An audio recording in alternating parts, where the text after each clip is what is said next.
ছাত্র নেতা দরকার, আমাদের রাজনৈতিক দলের নেতার দরকার নাই। আমাদের আবাসন সমস্যার সংকট দরকার, আমাদের খাদ্যের সমস্যার সংকট দরকার। খালেদা জিয়াকে তোলা, খালেদা জিয়ার এজেন্ডা বাস্তবায়ন করা, শেখ হাসিনার এজেন্ডা বাস্তবায়ন করা, এটা তো আমাদের কাজ না ভাইয়া। আমি নিজে ছাত্রলীগের আমলে হলে থাইকা সারাদিন ছাত্রলীগের স্লোগান দিছি, এটা তো আমার দরকার ছিল না। এটা তো আমার পার্টিকুলার এজেন্ডা না, এটা করতে আমি এখানে আসি নাই। আচ্ছা, আমাদের নেতা হবে যে আমার নিয়ে কথা বলবে, আমার নিয়ে কথা বলবে, আমার সমস্যা নিয়ে কথা বলবে। কারণ রাজনৈতিক দলের সমস্যা, রাজনৈতিক দলের এজেন্ডা, রাজনৈতিক দলের মুভমেন্টকে আমি বুস্ট করব, রাজনৈতিক দলের হয়ে মধ্যে এসে স্লোগান দিব, এই জিনিস আমি চাচ্ছি না। যেমন আমার হলে হাজী মোহাম্মদ মহসিনুল, আমার হলে আপনার হচ্ছে গিয়ে পলেস্টারগুলো ভেঙে পড়তেছে, তারপর হচ্ছে কি নানান ধরনের অনেক সমস্যা আছে। ক্যাম্পাসে নিরাপত্তা নাই বললেই চলে, কারণ খুবই খারাপ অবস্থা, দেখার মতো কোনো কিছু নাই। এই জন্য খুব দ্রুত ডাকসু নির্বাচনটা হলে ভালো হয় এবং নিজের হল নিয়োজন করা যাবে না, নিজের ডিপার্টমেন্ট নিয়োজন করা যাবে না, সবাই তার কাছে সমান হতে হবে। দেখলাম ছাত্রদেরকে যেন কোনোভাবে সংগঠিত করতে না দেওয়া যায় কিংবা ছাত্র নেতৃত্ব যেন নতুনভাবে তৈরি না হয়, সেখান থেকে কিন্তু তারা ডাকসু নির্বাচনটা দীর্ঘদিন বন্ধ রাখলো এবং পরবর্তীতে যে দীর্ঘ ফ্যাসিবাদী শাসক আওয়ামী লীগের যে শাসন আমল, সেখানে আমরা দেখলাম 15-16 বছর ধরে ডাকসু নির্বাচনের কোনো সারা শব্দ আমরা পেলাম না। 2019 সালে খুবই বিতর্কিত একটা নির্বাচন হয় এবং সেখানে আমরা দেখলাম যে ছাত্রলীগ দখলদারের মধ্য দিয়ে, সন্ত্রাসের মধ্য দিয়ে তারা এই নির্বাচনটাকে নানাভাবে কালেমালিপ্ত করলো। তো সেই ক্ষেত্রে শিক্ষা প্রতিষ্ঠানে গণতন্ত্র কিন্তু একটা খুবই গুরুত্বপূর্ণ প্রসঙ্গ এই বিষয়। তো আমরা দেখলাম যে অভ্যুত্থানের প্রায় 4-5 মাস হয়ে গেল, এখন পর্যন্ত কিন্তু গণতন্ত্রের যে যাত্রা বা মানুষজন এই অভ্যুত্থানে যে কারণে অংশগ্রহণ করছিল, যে গণতন্ত্রের আকাঙ্ক্ষা, সেইটার কিন্তু একটা প্রাথমিক পর্যায়ে হতে পারে এই যে শিক্ষা প্রতিষ্ঠানগুলোতে ছাত্র সংসদ নির্বাচন। তো আমরা আশা করি যত দ্রুত সম্ভব এই জানুয়ারি বা ফেব্রুয়ারির মধ্যেই কিন্তু আমাদের এই যে বাংলাদেশের প্রত্যেকটা শিক্ষা প্রতিষ্ঠানে, ডাকসু সহ প্রত্যেকটা শিক্ষা প্রতিষ্ঠানে কিন্তু আমাদের আসলে এই ছাত্র সংসদ নির্বাচনটা প্রশাসনের দিয়ে দেওয়ার কথা এবং এই তফসিলটা দ্রুত সময়ের মধ্যে ঘোষণা করতে হবে। ডাকসু নির্বাচনের মধ্যে দিয়ে কিন্তু জনগণের পক্ষের একটা শক্তিকেই জোরদার হতে হবে, একটা গণতন্ত্রই কিন্তু জোরদার হতে হবে। আমরা দেখেছি যারা নাকি আসলে গণতন্ত্রের পক্ষে থাকে না, তাদের পরিণতি কি হয় সেটা কিন্তু আমরা এই যে 24-এর গণ অভ্যুত্থানের মধ্যে দিয়েই দেখতে পারলাম। যেমন আমার হলে হাজী মোহাম্মদ মহসিনুল, আমার হলে আপনার হচ্ছে গিয়ে পলেস্টারগুলো ভেঙে পড়তেছে, তারপর হচ্ছে কি নানান ধরনের অনেক সমস্যা আছে। পুষ্টিগত খাবার নাই হলগুলোতে, হচ্ছে কি আপনার ওয়াইফাই ফেসিলিটিস নাই, একদম হচ্ছে কি আপনার মুক্ত যেটা ফ্রি ওয়াইফাই ফেসিলিটিস, এগুলো নাই গা।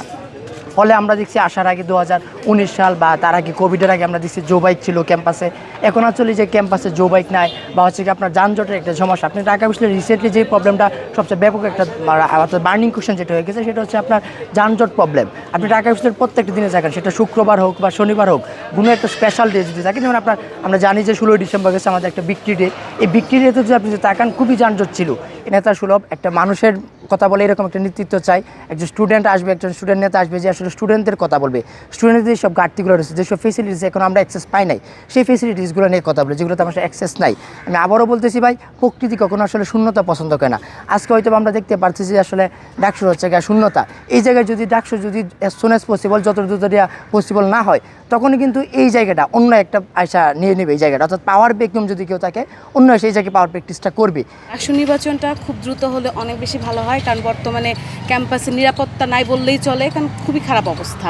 মানে যে যার মতো ঘোরাঘুরি করতেছে, মারামারি করতেছে, বাট কোনো বিচার হচ্ছে না, নাথিং, কিচ্ছু না, কারণ কি দেখার মতো কোনো কিছু নাই। এই জন্য খুব দ্রুত ডাকসু নির্বাচনটা হলে ভালো হয় এবং খুব নিরপেক্ষ এবং এমন কাউকে দেওয়া উচিত যে আসলে যোগ্য এবং যে সবার প্রিয় হলেই হবে তা না, তারও যোগ্যতা থাকতে হবে, তার মিনিমাম একটা ভালো মানে একাডেমিক্যাল ব্যাকগ্রাউন্ড থাকতে হবে, তার বিহেভিয়ার ভালো থাকতে হবে, তার সব কিছু ভালো থাকতে হবে। শুধু যে সে পড়াশোনায় ভালো থাকলে সবাই তাকে চেনে তা না, সবাই মানুষ ওই ভাই ভাই বললে সবাই চেনে, কিন্তু পরে দেখা গেল যে নির্বাচনের আগে সবাই ভাই আপু, কিন্তু নির্বাচনের পর আর কোনো খোঁজখবর নাই, তাহলে তো হবে না। এমন হতে হবে যে নির্বাচনের আগেও যে সবসময় সাপোর্ট করবে এবং নির্বাচনের পরেও আসে না যে মানে শাসন না থাকলে কোনো কিছু সিস্টেমেটিক থাকে না। তো 2025 সালের শুরুর দিকে লাইক জানুয়ারি ফেব্রুয়ারির দিকে যদি ডাকসু নির্বাচনটা হয়ে যায়, তাহলে শিক্ষার্থীদের জন্যও ভালো হয়, সবার জন্যই ভালো হয়।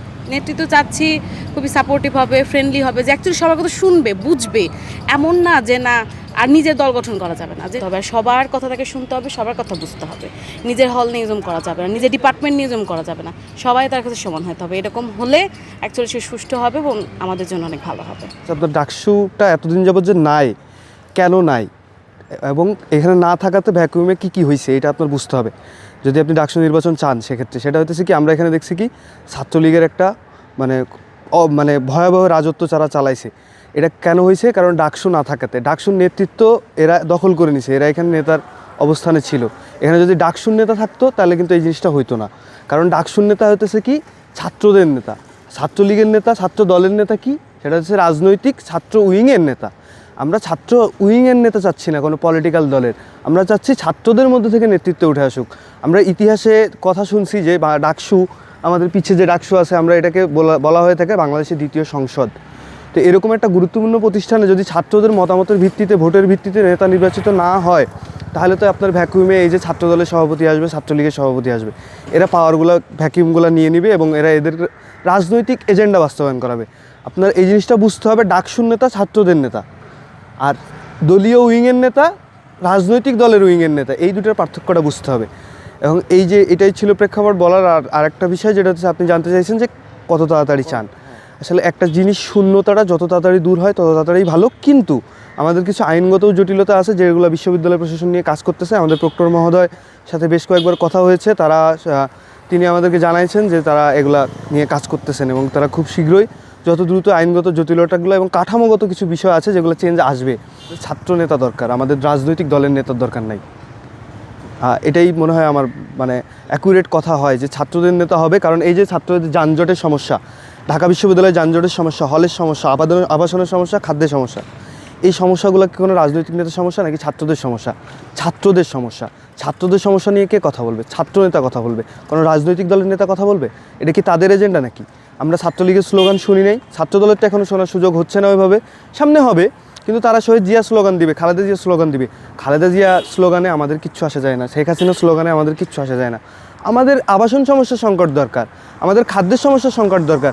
খালেদা জিয়াকে তোলা, খালেদা জিয়ার এজেন্ডা বাস্তবায়ন করা, শেখ হাসিনার এজেন্ডা বাস্তবায়ন করা, এটা তো আমাদের কাজ না ভাইয়া। আমি নিজে ছাত্রলীগের আমলে হলে থাইকা সারাদিন ছাত্রলীগের স্লোগান দিছি, এটা তো আমার দরকার ছিল না। এটা তো আমার পার্টিকুলার এজেন্ডা না, এটা করতে আমি এখানে আসি নাই। আমাদের নেতা হবে যে আমার নিয়ে কথা বলবে, আমার নিয়ে কথা বলবে, আমার সমস্যা নিয়ে কথা বলবে। কোনো রাজনৈতিক দলের সমস্যা, রাজনৈতিক দলের এজেন্ডা, রাজনৈতিক দলের মুভমেন্টকে আমি বুস্ট করব, রাজনৈতিক দলের হয়ে মধ্যে এসে স্লোগান দিব, এই জিনিস আমি চাচ্ছি না। যে আমার সাথে রাজনৈতিক আলাপ না, যে আমার ছাত্র অধিকার সংশ্লিষ্ট আলাপ করবে, আমার এরকম নেতা দরকার।